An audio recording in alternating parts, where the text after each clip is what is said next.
Hello, my name is Rin. Welcome to my channel. In this video, I'm going to be reacting to episode 7 of Star in My Mind. In episode 6, we got to see Dao kind of look after Clune when he was sick. Dao admitted that he wasn't ever going to get over Clune. And when Dao went to look after Clune was trying to explain to him like the situation with Gia, that they're not in a relationship, but they are close friends. And as he was explaining, Gia called him and he had to leave in a rush, which upset Dao, obviously, because he doesn't know what's going on. Clune didn't have time to explain. He asked Dao to wait for him. Dao was gonna wait for him, but then Foon called and was like, what's up? And Dao started to cry. He was really emotional. And I feel like Typhoon took advantage of that situation because I don't know, Dao was in such a vulnerable state, and Typhoon was like, be my boyfriend for the day. And Dao was like, please don't do this. And he was like, oh, come on, just one day. Kind of pressured him into it. And he said yes, and he agreed. And yeah, so he left Clune's apartment, went to go see his brother, and then he went to go hang out with his friends, and then Clune and his friend showed up at the hangout at the bar, and Daonua went outside again for some fresh air. Typhoon followed him, and that really pissed me off. Like, leave him alone. And then Clune came out and was like, I need to talk to Foon. And he admitted that he was in love with Dao, and Typhoon said, yeah, I know, because I'm in love with him too. But you win, Daonua loves you. And Clune was like, what are you talking about? And Typhoon was all, I'll prove it. And then he goes inside and he kissed Daonua without his consent. And that really pissed me off as well. I was like, really? Stop it. Everyone keeps kissing this poor boy without his consent. And then Typhoon and Clune ended up fighting. And then Daonua was pissed off with both of them, but especially Clune, and left. And then Typhoon was all, did you see that? He didn't even look at me once. He's only concerned about Clune. Yeah, because you both suck, but he's in love with Clune. Anyway, yeah, so that's what happened in episode 6. Episode 7 is going to be really fluffy after all the drama that we had in episode 5 and 6, from what I remember. And also from the trailer as well. They kind of become boyfriends in this episode. So the issue gets resolved quite quickly, which I'm happy about. So yeah, I'm gonna watch episode 7 now of Star in My Mind. ครับคืนชอบดาวอ่ะคืนบอกว่าให้ดาวเปิดใจให้มันแค่คนเดียวอ่ะเมื่อวานมึงไปทำอะไรมากูจูบไม่ขึ้นเว้ยเมื่อวานจูบวันนี้ไปหาถึงห้องโอ้โหกินข้าวเลยได้กินยาเป็นพวกมึงเลยนะที่ทำให้กูรู้หัวใจตัวเองกูไม่ค่อยเข้าใจความสัมพันธ์มึงกับเจียเลยวะเป็นเพื่อนที่ดีกันแบบนี้หรอฮัลโหลเจียใจเย็นก่อนนะเดี๋ยวขึ้นรีบไปฟ้าดาวมีแฟนแล้วอะดูแลกันที่คอนโดแป๊บเดียวก็คบกันเลยเหรอเนี่ยฮะเปล่าอะไต้ฝุ่นขอคุยด้วยหน่อยดิกูรักดาวเนื้อ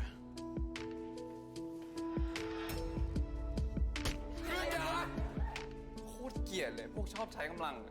เหนือมึงฟังก่อนได้ปะวะเหนือ Shame. เจอกันเพื่อนโชคดีเจอกัน Not the friends in here having a conference about the shenanigans that just happened. เจ้าเนื้อ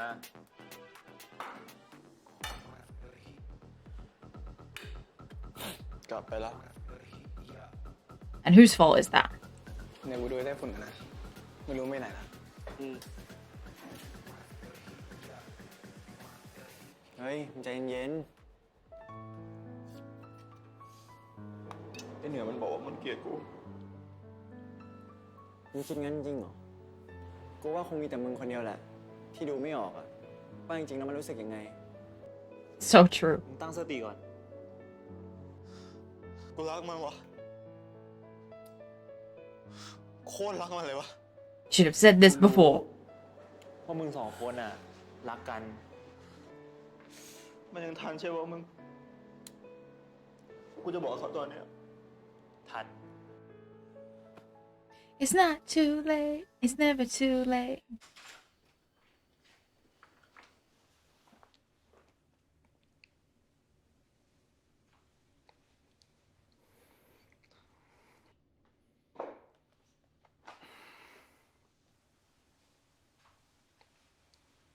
ไปอาบน้ำแล้วนอนได้แล้ว ฟ้า เนโทรมาเล่าทุกอย่างให้ฟังหมดแล้วนะ เอาไงต่อดีอะ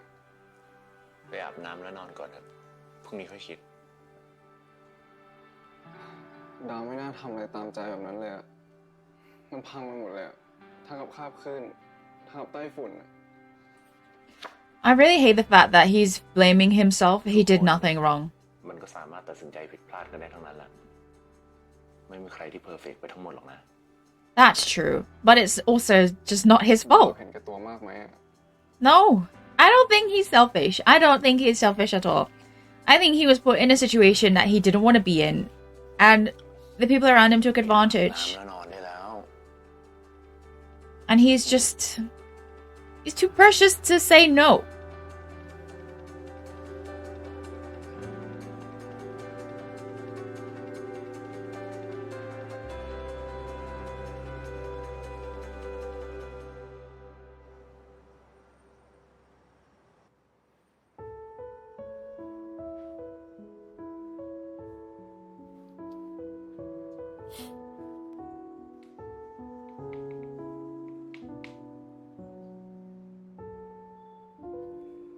Do you know what? I take that back. I just realized what I said. I said he's too precious to say no, but he actually did say no, thinking about it. He told Typhoon, I don't want to be a boyfriend. But Typhoon kind of backed him into a corner and he ended up saying yes, but initially he said no. And initially, he also told Cluen in episode 5. He said, was it episode 5? Yes. He said, I want to move on from you, and Cluen was the one who told him to go out with Typhoon. None of this is Dao Nua's fault, as far as I'm concerned. I can't see it any other way other than it being Typhoon and Cluen, and also Papang, who we still got to deal with that. But they, well, Typhoon and Papang in particular, backed him into a corner, and Cluen... Again, I blame the writers for this because they shouldn't have done what they did with his character because it was so out of character for him. Cluen took advantage as well, but yeah. Anyway, yeah. None of this is Dao Nua's fault is what I'm trying to say.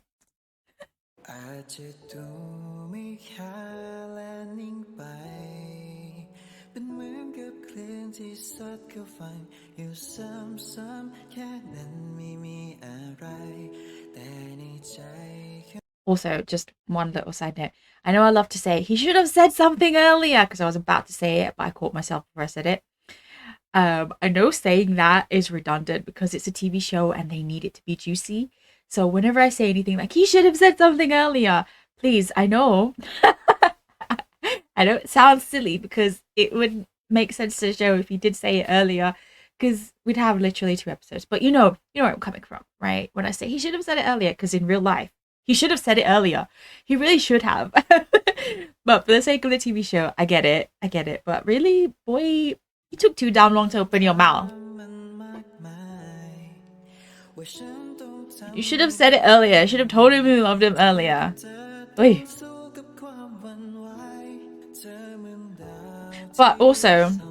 in Cluen's situation, I kind of see why he didn't say anything earlier because Dao Nua really did say, I don't know him. On the first day. So he must have just felt like, okay, maybe I should tell him I love him since he pretended not to know me.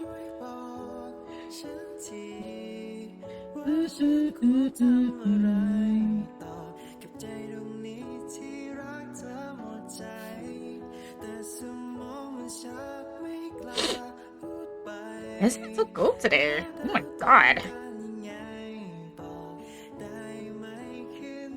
It was so hot yesterday, and today is cold again.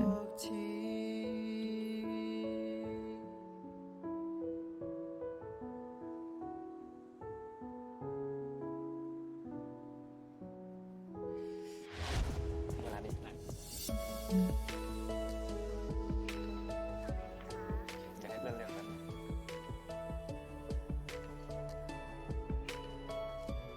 เฮ้ยนี่มึงจะซื้อเหรอ แต่ไม่รู้ว่าจะกล้าให้หรือเปล่านะ ให้ทานตะวันของมึงอะนะนน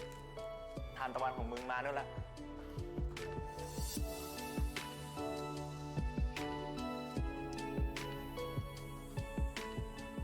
เอานี้ครับ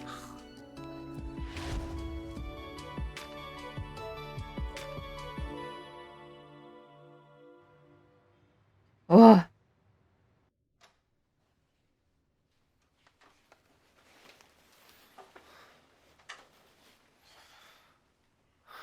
ไหวไหมมึง ถ้าไม่ไหวเนี่ยไม่ต้องไปเรียนก็ได้นะ เดี๋ยวพวกกูเช็คชื่อให้ กูไม่ได้เป็นอะไร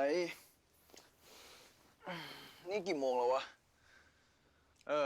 ไอ้ฝุ่นอ่ะ มันฝากมาขอโทษมึงอ่ะ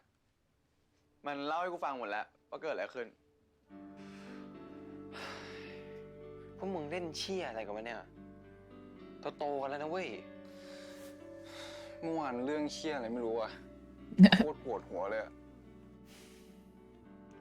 แล้วสรุปนี่มึงจะเอายังไงเนี่ย สรุปเรื่องอะไรวะ ก็เรื่องหัวใจมึงไง สงสัยต้องบินกลับเยอรมันจริงๆว่ะ What? Don't run away. มันใช่เวลามาพูดเล่นไหมเนี่ย มึงเป็นอะไรมึงก็บอกดิวะ พวกกูจะได้ช่วยถูกอ่ะ ใจเย็นก่อนว่าเรื่องเนี้ยเอาไว้คุยที่หลังเถอะ กูขอโทษนะเว้ยที่ทำให้พวกมึงเป็นห่วงอะไปเรียนกัน รอกูอาบน้ำแป๊บนึงนี่มึงไปเรียนไหวเหรอ ไปดิ สบายมาก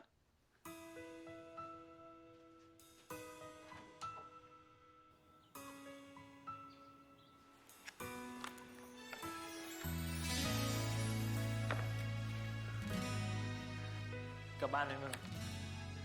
นี่มึงอยู่ไฟก็เรียนไม่รู้เรื่องวะ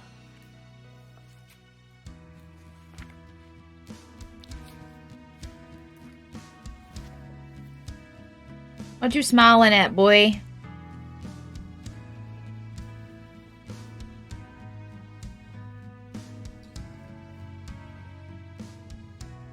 ไม่คืนนะ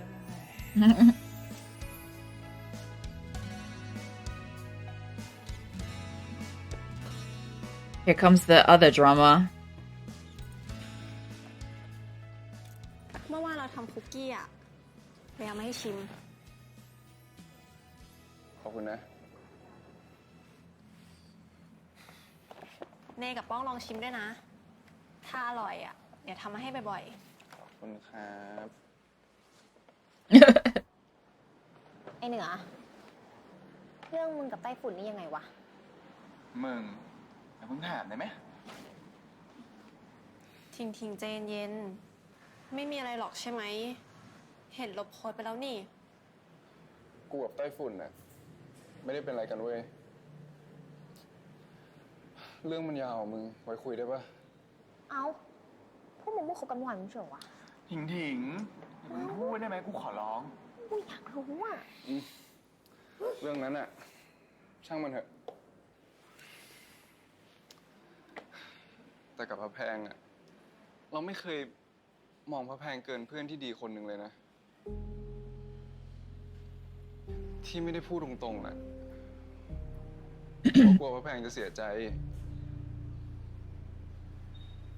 แต่ตอนเนี้ยรู้แล้วว่าการไม่พูดเพื่อที่จะรักษาน้ำใจใครสักคน มันไม่ใช่ทางออกที่ดีเลยอะเราขอโทษนะ ทำไมอะเหนือ เราไม่ดีตรงไหนหรอ เหนือยังไม่ทันลองเปิดใจให้เราเลยนะ See, this is where I kind of want to, like, tell her to คน shush. ที่ชอบอยู่แล้วอะ Because he's not obliged to like her just because she likes him. เราอาจจะชอบเขาไปตลอดเลยก็ได้นะเป็นเพื่อนกันนะพระแพง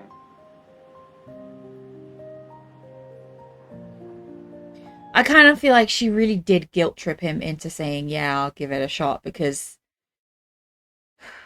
like, girl, read the room. I mean, come on. She really went after him after Typhoon was like, yeah, I fancy him. And now I know that so-and-so isn't his boyfriend. I'm going to make a move. And she was like, no, let me make my move first. But she really kind of did guilt trip him into saying yes. And now she's you didn't even open your heart to me. He's not obligated to do so, young lady. Just because you like someone doesn't mean that someone is gonna like you back, unfortunately. You know, but he's trying his hardest to be kind about it to her. And I just feel like she needs to chill. I want to give her a hug because her feelings are getting hurt right now. But also, don't make him feel guilty.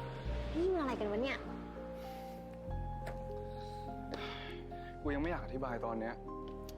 เข้าใจกูหน่อยนะงั้นมึงก็จัดการชีวิตตัวเองแล้วกันเดี๋ยวกูไปดูแพงให้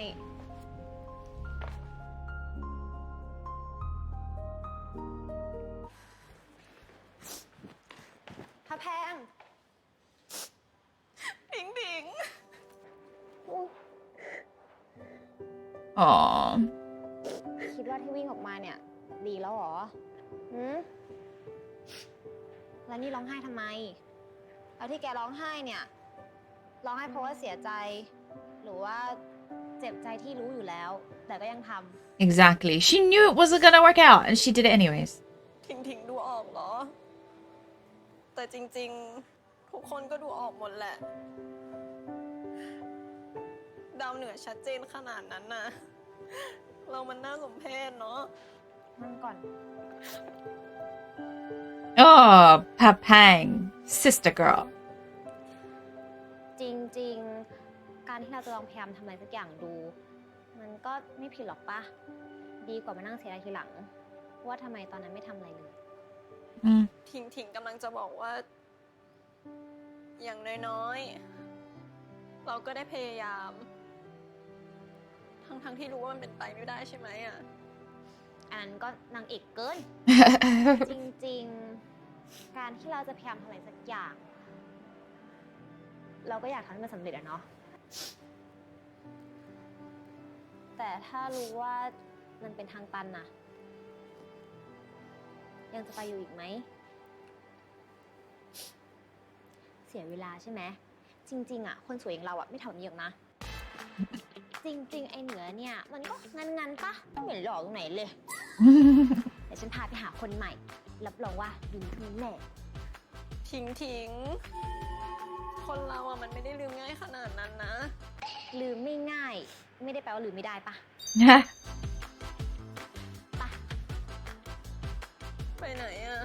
กองทัพต้องเดินด้วยท้องไปหาอะไรกินก่อนเดี๋ยวพาไปส่องผู้ชาย Wait, what did she say? ไปไหนอ่ะกองทัพต้องเดินด้วยท้องไปหาอะไรกินก่อนเดี๋ยวพาไปส่องผู้ชายใหม่เร็วต้องร้องแล้ว I'm glad Ting Ting was there for her because, bruh, she really put herself in that position. I mean, yeah, sometimes you can put yourself out there, but she knew he wasn't into it. She did anyways. Same for Boon. He knew Dao Nua wasn't interested in him that way, and he pressured him anyways. Come through, besties. กูเหนื่อยอะมึงกูไม่น่าเวลาได้คาบคืนเลยอะน่าจะให้มันจบตั้งแต่กูสารภาพรักมันไปแล้วอะไอ้คืนแม่งไม่น่ากลับเข้ามาในชีวิตกูเลย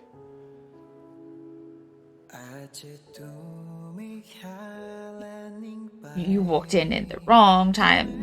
homie.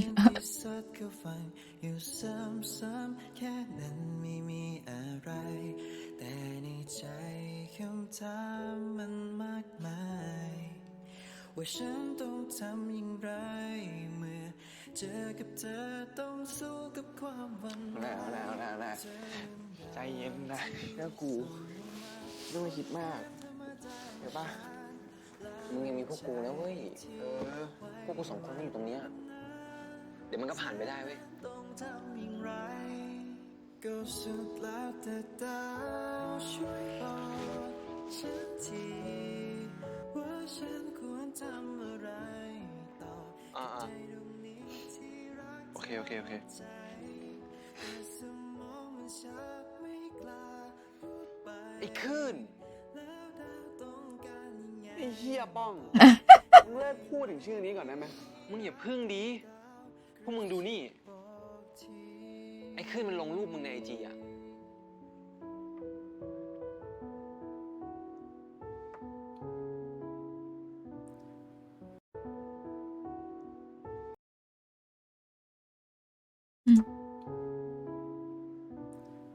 มึงไปรดน้ำต้นไม้ให้กูหน่อยได้ปะต้นนี้อะนะมีอยู่ต้นเดียวอะไม่เคยมีต้นอื่น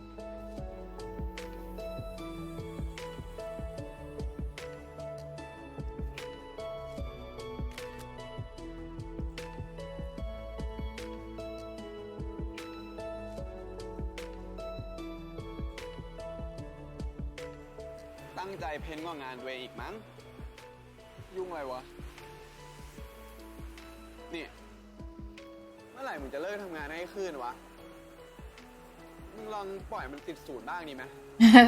แล้วคืนนี่ยังไงมันไม่สงสัยเลยเหรอไม่เคยทำงานเองเลยแต่มีคะแนนทุกช่องเสือกมีเองเพื่อน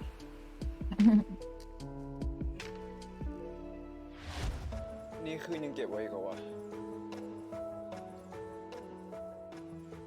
ว่าแบบเนี้ยมันไม่ธรรมดาแล้วนะกูว่าไม่ใช่มึงฝ่ายเดียวแล้วแหละที่รู้สึกอ่ะกูว่าไอ้คลื่นอ่ะมันก็รู้สึกเหมือนกันเว้ย กูต้องไปหาคืนตอนนี้ ดาวเหนือ เราขอคุยด้วยหน่อยได้ไหม นี่คืนยังไม่ได้เล่าเรื่องที่เกิดขึ้นให้ฟังใช่ไหม ทุกอย่างมันเลยกลายเป็นแบบนี้อ่ะ มันดูไม่ได้อยากเล่าตั้งแต่แรกอยู่แล้วอะเลยไม่ได้บังคับมัน มันไม่ใช่แบบนั้นนะ เราเองที่ห้ามคืนไม่ให้เล่าให้ใครฟัง หมายความว่าไงอะ เชีย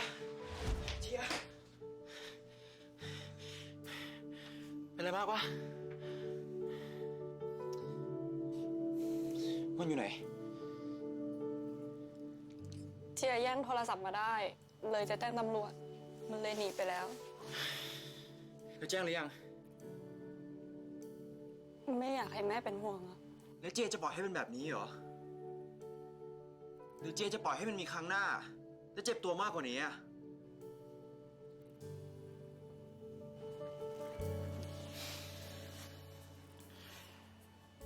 แล้วจะเอาไงต่อ ให้ไปส่งที่บ้านไหม ไม่เอาอะเดี๋ยวแม่เห็นแผล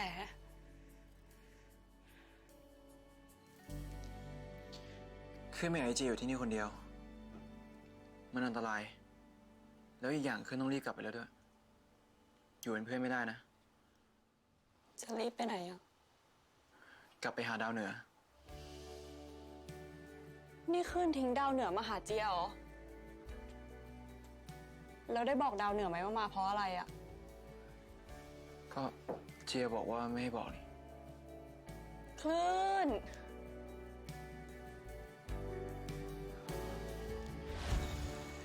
Okay, so remember when he left Dao in the last episode, and I was like, I know why, because I suspected. This is exactly what I had in my mind. There's no other way he could have ran out and left Dao Noir unless Gia was in actual trouble, like physical harm trouble. So when I first watched this, that's exactly what I thought was going on. And I mean, I'm sad I was right, but I'm glad I was right that it was this and not some stupid thing, I'm sad that Gia had to go through all of that, but I'm really, really glad that she still has a good friend in Clune. But also, Clune keeping Gia's secret because Gia asked him to.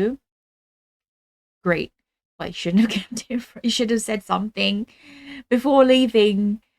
Daonwoo alone. He should. It's just any. He didn't have to say specific details, but he should have said something. So yeah. And props to Gia for coming and explaining to Dao, because she knows Kloon ain't gonna do it. And, you know, it technically it is her issue, so it should come from her. So yeah. คือตอนนั้นเราไม่รู้ว่าคลื่นอยู่กับดาวเหนือ เรามีเรื่องกับแฟนเราลงมือกันนิดหน่อย แล้วเจียเป็นไรเปล่า นิสัยสองคนนี้โคตรเหมือนกันเลย เลิกเป็นห่วงคนอื่นก่อนตัวเองสักทีจะได้ไหม เป็นมนุษย์อะเห็นแก่ตัวบ้างมันก็ไม่ผิดหรอกนะ เราแบบคลื่นเลิกกันแล้วจริงๆ เลิกแบบสนิทไม่มีทางกลับไปคิดอะไรกันนอกจากเพื่อน บอกตามตรงว่าที่เลิกกันก็เพราะดาวเหนือนี่แหละ แต่ไม่ใช่เรื่องมือที่สามหรืออะไรนะ เหนือเข้ามาทำให้เราสองคนรู้ว่าที่เป็นอยู่ไม่ใช่ความรัก เจียกับคลื่นโตมาด้วยกัน มันก็เลยสนิทกันเหมือนพี่น้อง ดาวเหนือเข้าใจใช่ไหม แต่ว่า ฟังเราก่อน บอกตรงๆถึงคลื่นมันจะเป็นคนเรียนเก่ง แต่ดาวเหนือท่องไว้เถอะว่ามันเป็นคนโง่คนหนึ่ง คลื่นมันชอบดาวเหนือมานานแล้วเผลอๆอาจชอบหลังที่ดาวเหนือชอบมันไม่นานด้วยซ้ำแต่มันไม่ยอมพูดอ่ะมันชอบเก็บความรู้สึกกับตัว จนถึงขนาดเคยพูดเลยนะ ว่าคลื่นเหมาะที่จะอยู่คนเดียวไปตลอดชีวิต จนมาเห็นดาวเหนือนี่แหละ ที่ดูจะไปกันได้กับคาบคลื่น ทำไมถึงคิดแบบนั้นนะ ก็คลื่นมันรอแค่ดาวเหนือคนเดียวมาโดยตลอดไง มันเลยจะเป็นคนอื่นไปไม่ได้ รีบไปเคลียร์นะ เราไม่อยากเป็นต้นเหตุทั้งที่พยายามช่วยมาโดยตลอด แต่กลับกลายเป็นคนทำพังซะเองเฟลนะรู้ปะ ขอบคุณนะเจีย รู้ตัวปะ We love Gia. โคตรเท่เลยอะ ก็พอรู้นะ หมดเรื่องพูดแล้ว รีบไปให้คาบคลื่นง้อเถอะ I'm so glad she came and explained, because honestly, Kloon, with his tight lips, he could never.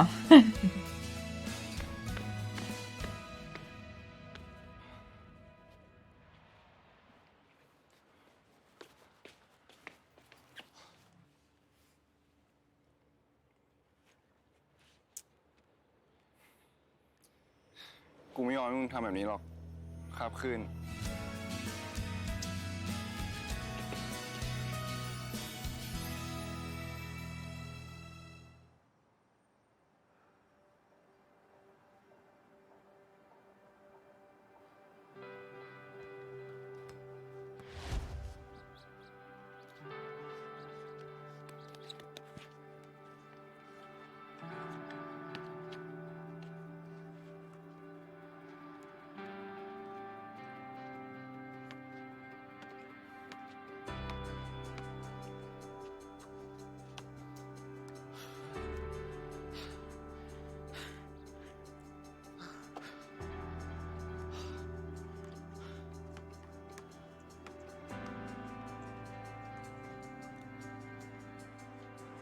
มึงอาจจะรู้จักหรือไม่รู้จักกูนะเว้ยแต่คืนนี้กูจะไปเรียนต่อเยอรมันแล้วอะเลยอยากจะให้มึงเขียน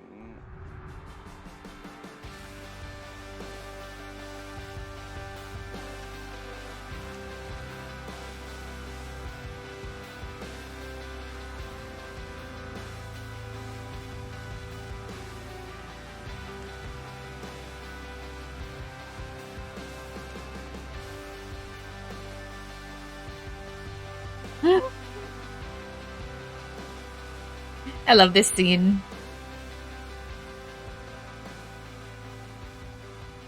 ครับคืนกูชอบมึงนะเว้ยเดินทางปลอดภัยนะ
This is so dramatic.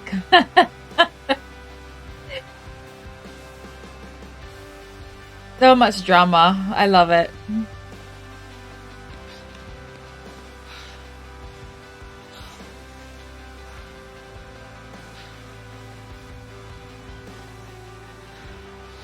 It's one of those tropes, you know,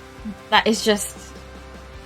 you see it so many times that it becomes kind of silly, but when you see it, it's still really great.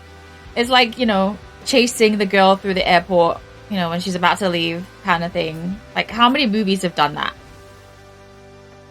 But we still love it when we see it. ถ้าให้เรามาคืนแบบเนี้ยวันหลังไม่ทำอะไรให้เรา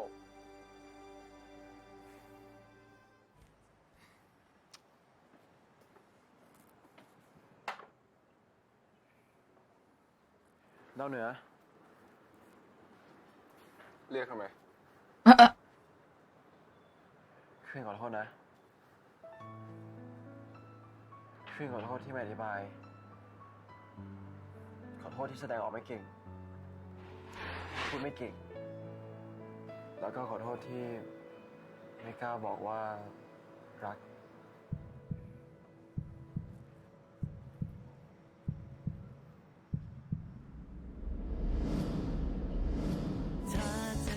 Down was so friggin' easy. I would have let him grovel a little bit longer. Down if I gave him like that. I would have forgiven him, but I would have waited a little bit longer. ตอนนั้นคือผมพูดได้ดีกับคำว่าเดินทางปลอดภัย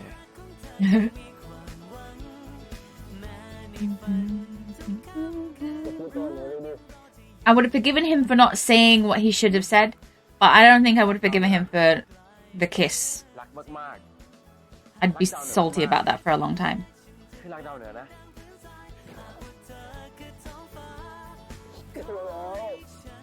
ดูแล้วพี่รักดาวเหนือนะดูแล้วครับ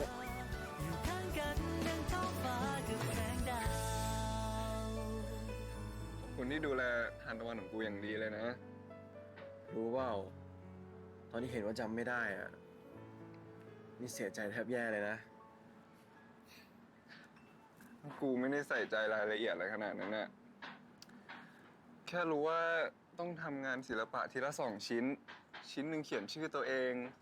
แล้วอีกชิ้นหนึ่งเขียนชื่อเด็กวิทย์ที่โคตรขี้เกียจเลยรู้ปะแล้วรู้ว่าเคยเขียนชื่อตัวเองส่งงานให้คืนด้วยนะฮะจริงเหรอ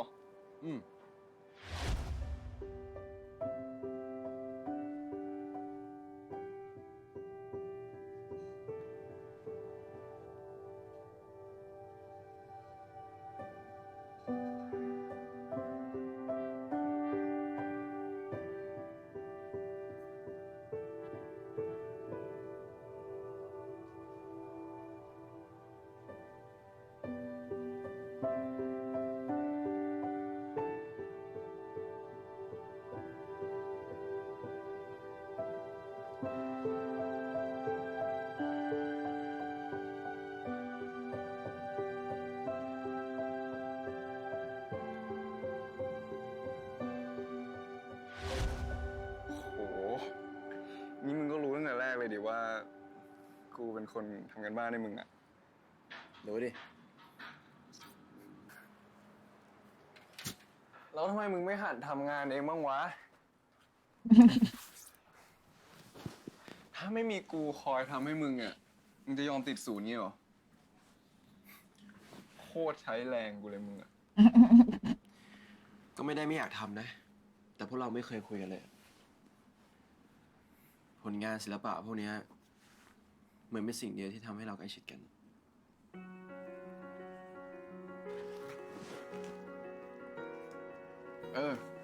กูถามอะไรมึงหน่อยดิงานศิลปะพวกเนี้ยมึงรู้ตั้งแต่ตอนไหนวะว่ากูเป็นคนทำก็ตั้งแต่ชิ้นนี้แหมตั้งใจทำหัวของตัวเองอีกมั้งแล้วทำไมแล้วทำไมดูมึงซะก่อนวาดอะไรวะเฮ้ย นี่มึงทำให้ขึ้นอีกแล้วเหรอ เชี่ยมึงเบาๆหน่อยดิวะเดี๋ยวคนอื่นได้ยิน เออ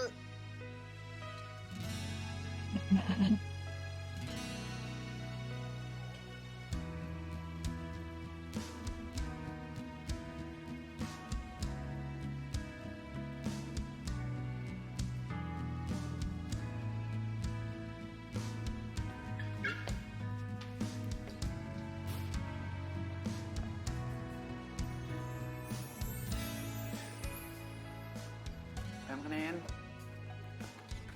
ดูดิคณรุตอยู่ไหนวะ นี่ เฮ้ยเชี่ยงานที่แล้วไอ้ขึ้นได้10 เต็มหัวมึง คะแนนในขึ้นอ่ะเต็ม 10 แต่คะแนนความข้างรักของมึงเนี่ยกูให้เต็ม 1,000 เลยเพื่อน มึงก็พูดเกินไป Not really. ดาวเขียนชื่อขึ้น แต่ดันเขียนรหัสประจำตัวของตัวเอง ว่ะเฮียโคตรโป๊ะ นี่จำได้ปะนี่นะ นี่อันเนี้ยดาวนั่งทำให้คืนจนดึกเลยรู้ปะ จำไม่ได้ว่ะมึง จำไม่ได้หรอ อ๋อ I love the fact that he อัน remembers. เนี้ยเป็นชิ้นที่คืนรู้สึกได้แล้ว กับเจ้าของมัน คือไม่ได้แค่รู้สึกอยากจะขอบคุณ แต่คืนรู้สึกรัก ทุกๆคนบนโลกนี้ต่างเฝ้ารอตามหาความรักที่หายไป เฮ้ย อะไรของมึงวะ ไม่รู้เหมือนกันนะ ว่ามันเกิดขึ้นได้ยังไงอะแต่คืนก็ไม่เคยรู้สึกกับใคร เหมือนกับรู้สึกกับดาวเหนือคนนี้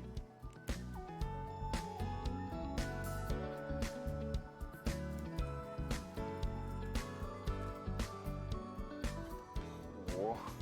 นี่มึงเก็บไว้ทุกชิ้นเลยเหรอ ข้างรักปะ แวะ จะอ้วก I love the fact that he's no longer บา tight-lipped. ยเรื่องจอร์เจียได้ปะ ชักช้านะมึงอ่ะ กูคุยกับจอร์เจียเรียบร้อยหมดแล้ว แล้วเจียว่าไงอะ เจียบอกว่ามึงเป็นคนโง่เว้ย ก็เคยบอกแล้วไงว่าหลังจากเนี้ยก็คอยเตือนสติคนโง่คนนี้เลย Yeah, he's definitely one of those guys who you kind of need to กูขออธิบายเรื่องไต้ฝุ่นนะ talk to a ไอ้ lot. ฝนมาโทรมาเล่าหมดแล้ว เดี๋ยวหาโอกาสไปคุยกับมันดีๆสักครั้ง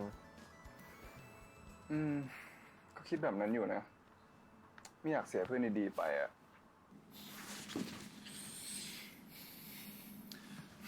ถึงกูกับฝุ่นน่ะจะรู้ว่ามันเกิดอะไรขึ้นบ้าง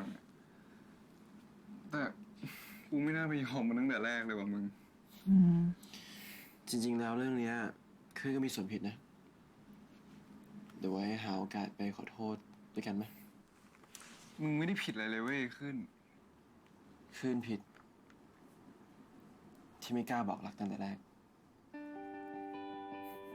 And you were also wrong for kissing him without consent. ขอให้เรื่องนี้เป็นเรื่องสุดท้ายนะ ที่จะเอาคนอื่นมาเคลียร์ I mean, he already apologized for that, but still. มีอะไรก็คุยกันดีๆนะรู้ป่ะ ทั้งกูแล้วมึงอ่ะ สัญญาครับ อย่า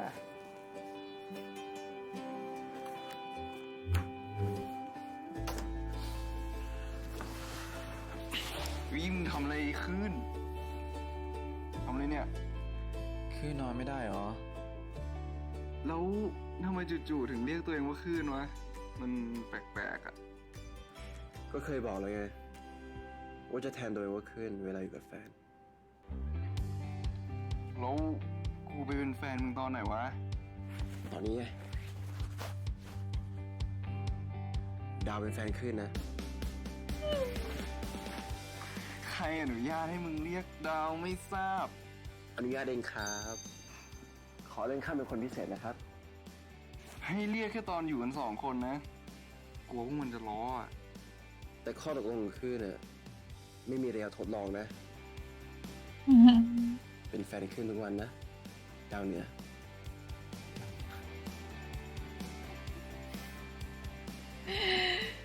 ขอบคุณที่ยังไม่เลิกรักคืนนะ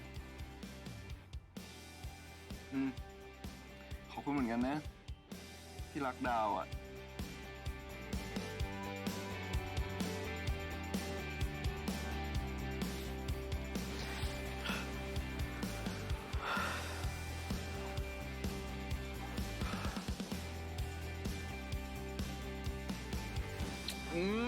ไอ้คืน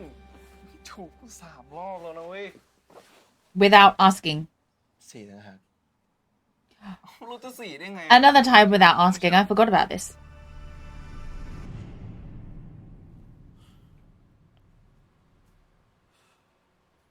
ครับคืน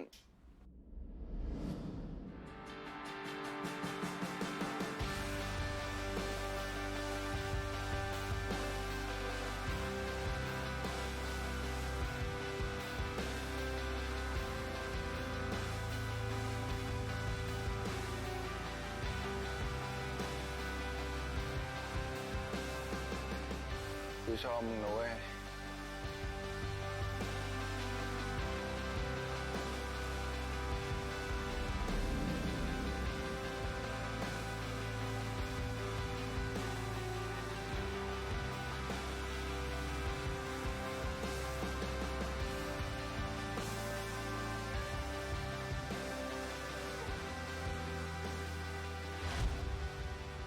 นี่ไอ้คืนไม่ได้ฝันไปหรอกนะครับ ไอ้คืนอะไรของเนี้ยไอ้คืนอย่าไหล love this song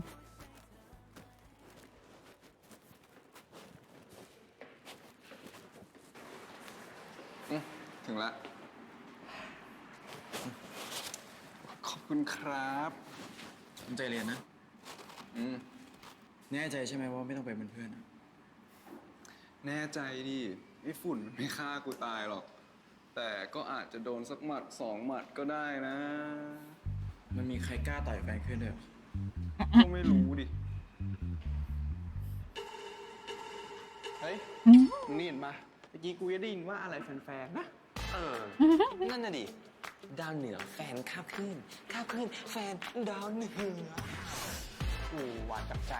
พวกมึง2 ตัวหุบปากไปเลย โอ้ยดูอีกดู มึงไปเรียนได้ละ oh อะ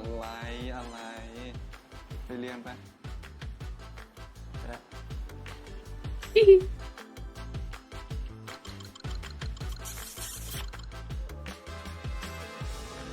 หวานกับตาลขึ้นเลยว่ะเพื่อน โอ้ยคนลุกอ่ะ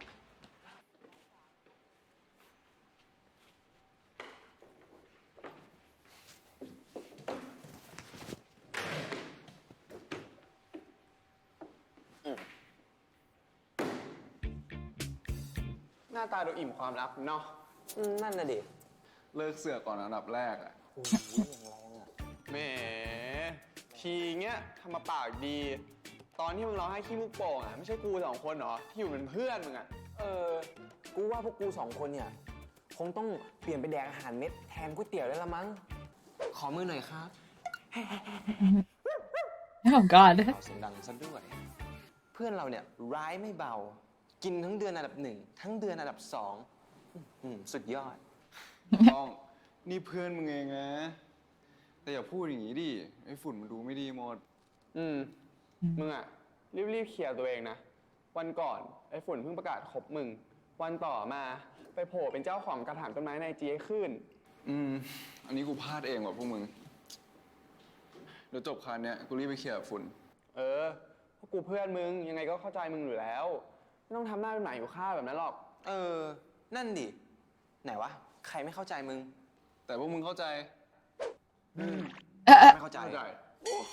เพื่อนกูแต่ละคน ดีๆนะมึง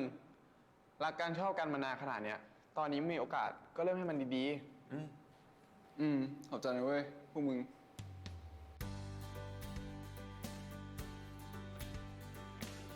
ไงมึงสรุปครบแล้วใช่ปะถึงว่ายิ้มน้อยยิ้มใหญ่เลยนะมึงอะ รักมากเลยดิ รักมาก โอเคจ้าไอ้พ่อหนุ่มข้างรัก แต่ตอนนี้นะเว้ย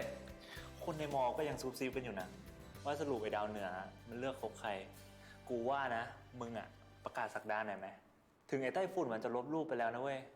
แต่คนในมอเขาเห็นกันหมดแล้ว ให้ดาวไปคุยกับไอ้ฝุ่นก่อนแล้วค่อยว่ากัน เอางี้เหรอ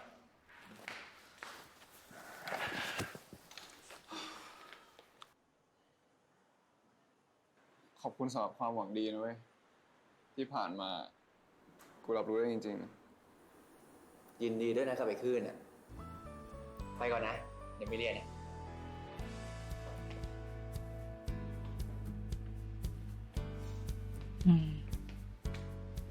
นานๆนะมึง ขอบใจนะมึง I feel sorry for Typhoon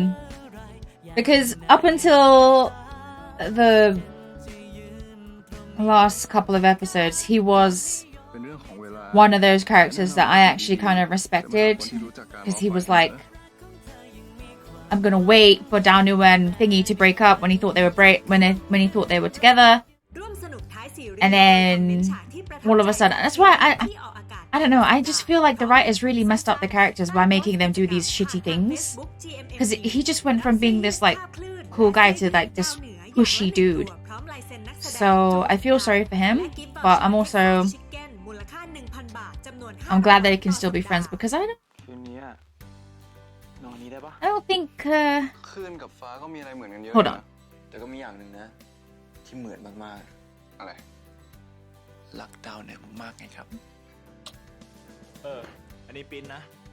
เพื่อนกูกับไอ้คลื่นสมัยเรียนซัมเมอร์ที่ต่างประเทศอะ เดี๋ยวกินข้าวเสร็จเราก็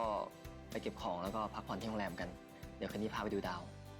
ดาวเหนือเนี่ยคือดวงไหนอ่ะ ดวงนี่ไง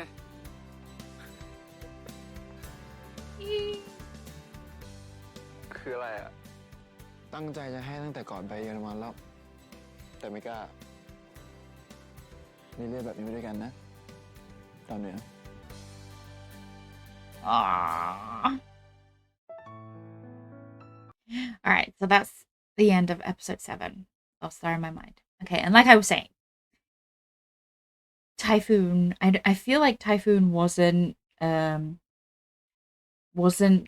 bad guy up until